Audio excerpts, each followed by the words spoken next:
नमस्ते दोस्तों, स्वागत है आप सभी का मेरे चैनल में। आज आपको धनतेरस की पौराणिक कथा के बारे में बताऊंगा। आप सभी को हमारा ये वीडियो कैसा लगा हमें कमेंट्स में जरूर बताएं। दोस्तों, मेरे चैनल को लाइक और सब्सक्राइब करना न भूलें। धनतेरस की पौराणिक कथा। भगवान धन्वंतरि के बाद माता लक्ष्मी 2 दिन बाद समुद्र से निकली थी, इसलिए उस दिन दीपावली का पर्व मनाया जाता है। भगवान धन्वंतरि की पूजा अर्चना करने से आरोग्य सुख की प्राप्ति होती है।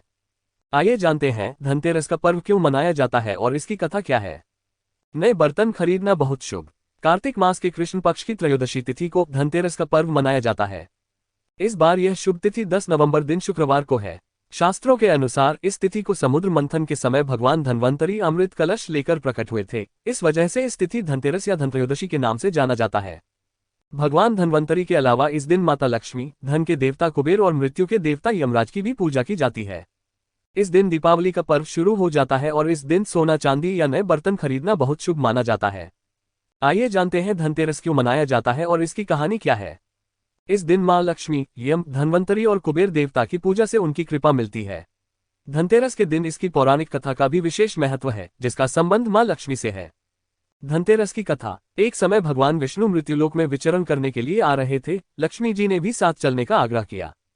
विष्णु जी बोले, यदि मैं जो बात कहूं वैसे ही मानो तो चलो। लक्ष्मी जी ने स्वीकार किया और भगवान विष्णु लक्ष्मी जी सहित भूमंडल पर आए।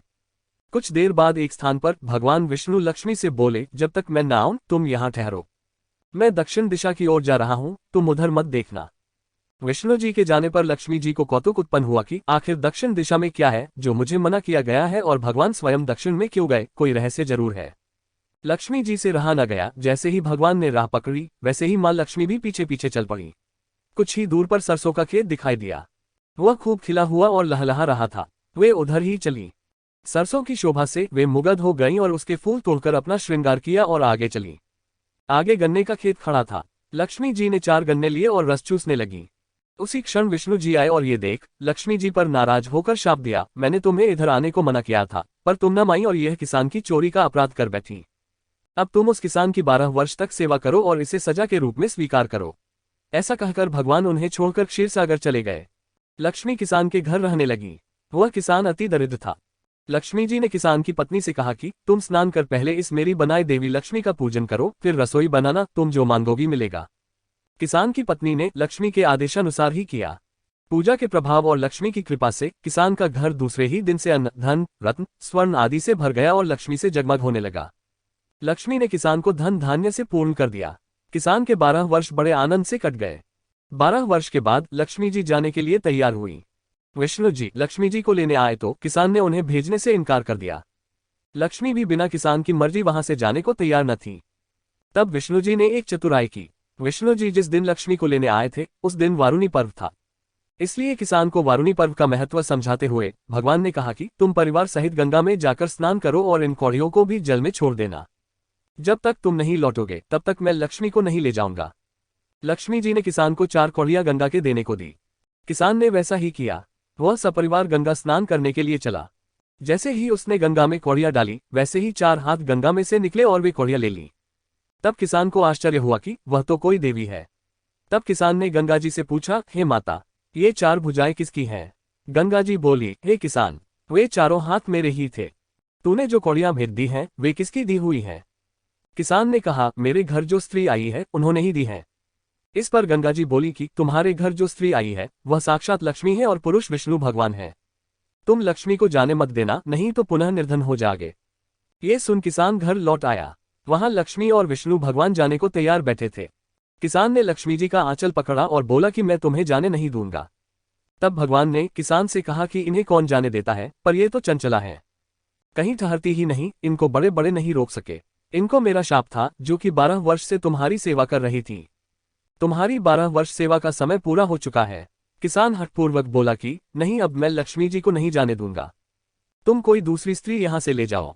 तब लक्ष्मी जी ने कहा, हे किसान, तुम मुझे रोकना चाहते हो तो जो मैं कहूँ जैसा करो। कल तेरस है, मैं तुम्हारे लिए धनतेरस मनाऊंगी। तुम कल घर को लीप पोत कर स्वच्छ करना। रात्रि में घी का दीपक जलाकर रखना और सायंकाल मेरा पूजन करना और एक तांबे के कलश में रुपया भरकर मेरे निमित्त रखना। मैं उस कलश में निवास करूंगी, किंतु पूजा के समय मैं तुम्हें दिखाई नहीं दूंगी। मैं इस दिन की पूजा करने से वर्ष भर तुम्हारे घर से नहीं जाऊंगी। मुझे रखना है तो इसी तरह प्रतिवर्ष मेरी पूजा करना। ये कहकर वे दीपकों के प्रकाश के साथ दसों दिशाओं में फैल गईं और भगवान देखते ही रह गए। अगले दिन किसान ने लक्ष्मी जी के कथानुसार पूजन किया। उसका घर धन धान्य से पूर्ण हो गया। इसी भांति वह हर वर्ष तेरस के दिन लक्ष्मी जी की पूजा करने लगा। इसलिए मनाया जाता है धनतेरस का पर्व। शास्त्रों में वर्णित कथाओं के अनुसार समुद्र मंथन के दौरान भगवान धन्वंतरी हाथों में अमृत कलश लेकर प्रकट हुए थे। जिस तिथि को भगवान धन्वंतरी समुद्र से निकले वह कार्तिक मास के कृष्ण पक्ष की त्रयोदशी तिथि थी। भगवान धन्वंतरी समुद्र से कलश लेकर प्रकट हुए थे, इसलिए इस अवसर पर बर्तन खरीदने की परंपरा चली आ रही है। भगवान धन्वंतरी को विष्णु भगवान का अंश माना जाता है और इन्होंने ही पूरी दुनिया में चिकित्सा विज्ञान का प्रचार और प्रसार किया। भगवान धन्वंतरी के बाद माता लक्ष्मी 2 दिन बाद समुद्र से निकली थी, इसलिए उस दिन दीपावली का पर्व मनाया जाता है। इनकी पूजा अर्चना करने से आरोग्य सुख की प्राप्ति होती है। धनतेरस की दूसरी पौराणिक कथा। एक बार मृत्यु के देवता यमराज ने यमदूतों से प्रश्न किया कि क्या कभी मनुष्य के प्राण लेने में तुमको कभी किसी पर दया आती है। यमदूतों ने कहा कि नहीं महाराज, हम तो केवल आपके दिए हुए निर्देशों का पालन करते हैं। फिर यमराज ने कहा कि बेझिझक होकर बताओ कि क्या कभी मनुष्य के प्राण लेने में दया आई है। तब एक यमदूत ने कहा कि एक बार ऐसी घटना हुई है जिसको देखकर हृदय पसीज गया। एक दिन हंस नाम का राजा शिकार पर गया था और वह जंगल के रास्ते में भटक गया था और भटकते भटकते दूसरे राजा की सीमा पर चला गया। वहां एक हेमा नाम का शासक था, उसने पड़ोस के राजा का आदर सत्कार किया। उसी दिन राजा की पत्नी ने एक पुत्र को जन्म भी दिया।